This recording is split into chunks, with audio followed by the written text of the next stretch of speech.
Alright guys, so today we're going to be talking about just integrals of exponential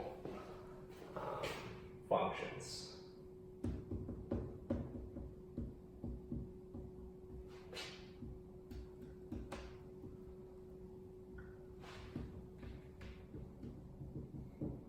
Okay. So with that being said, what we want to do, here's some rules, right?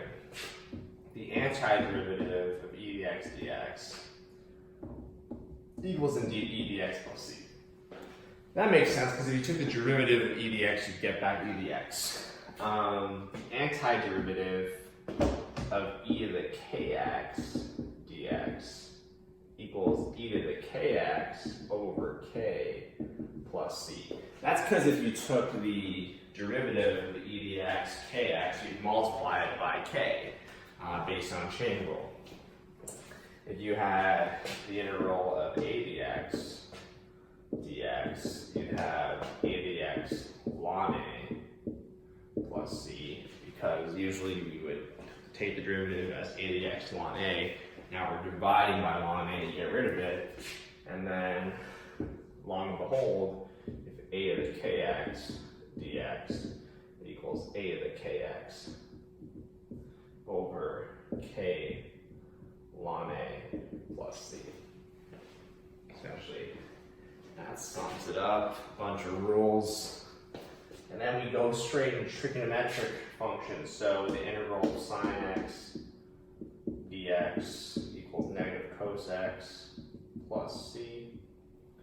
The integral of sine kx dx equals negative cos kx over k plus c. Okay? Because the derivative of cos is negative sine, right? That's how you cancel out the negatives and get back sine in there. And then you have the antiderivative of cos x dx, which equals sine x plus c. Because the derivative of sine is indeed cos. And wow, the list goes on, team. The list goes on. Integral of cos kx dx equals sine kx over k plus c. That's that one. And then secant squared.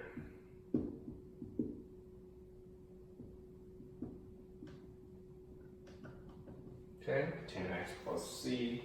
Get that down in your notes. We're going to erase and kind of continue to clear up some space.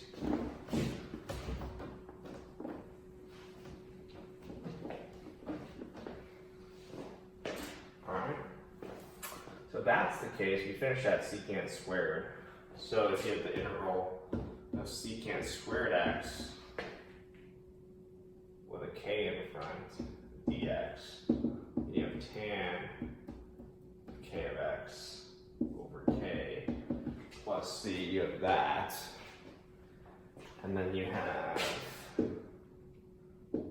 cosecant squared x dx equals negative cotangent x plus c. And let's see, the integral of cosecant squared x, well, kx dx equals negative cotangent kx plus c all over k, essentially. That's what you would have.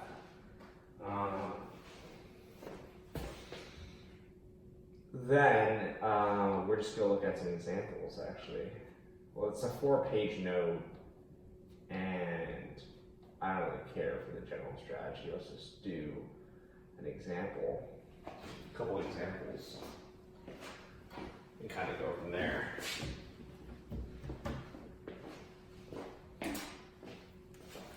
So if I have the integral of cos 2x plus 1 over x minus e to the 3x dx, right? If I have this, if I were to take it, split it up into individual integrals, and I'd have the integral of cos 2x dx plus integral of 1 over x dx minus the integral of e to the 3x dx, right? And the integral of that, based on our basics, would be sine of 2x over 2 plus ln absolute value of x minus e to the 3x over 3 plus c. That's what you would get if you would actually use the rules that we just covered, right? What about this one? If I had the integral of 10 to the x plus sine x minus 2 to 3x dx, I'd have, and they didn't split it up this time, 10 to the x ln 10 along the base minus cos x minus 2 3x ln 2 over 3 ln 2 plus c. The 3 because of the k and then ln 2 plus c. That's what you would do. This is fine and dandy. We don't have to do any more examples. I wanted to cover the next topic. That's really important. It's what we call integration by substitution.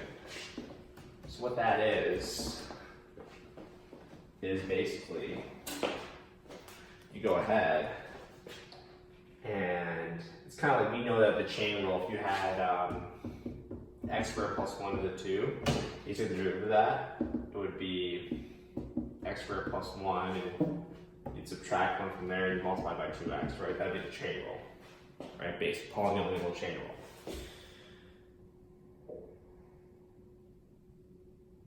And sorry, we put a 2 here, so it would be 4x, x squared plus 1, right? So that's fine and dandy, but how do we go backwards, right? If we have the integral of 4x, x squared plus 1 dx, arguably you could be like, hey dude, I could just FOIL that in, the 4x into x squared plus 1, and kind of just split it up as power. And you're right, you could. However, there's some other methods that we could use, essentially. We say let u equal x squared plus 1. And you differentiate both sides, so u equals 2x dx. Okay?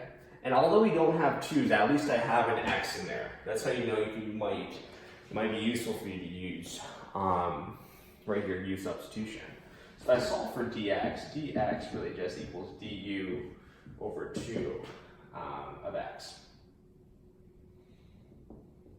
du over 2x. That's what dx equals. If I sub that back in to this, I go 4x u du over 2x. And what happens is that these x's cancel, I have the integral of 2u du. And heck yeah, I know how to integrate that. That would just be 2u squared over 2, right, plus c. So I would just get u squared plus c. Thing is, though, that it's not done because I know that u is x squared plus 1. So I just go x squared plus 1 squared plus c.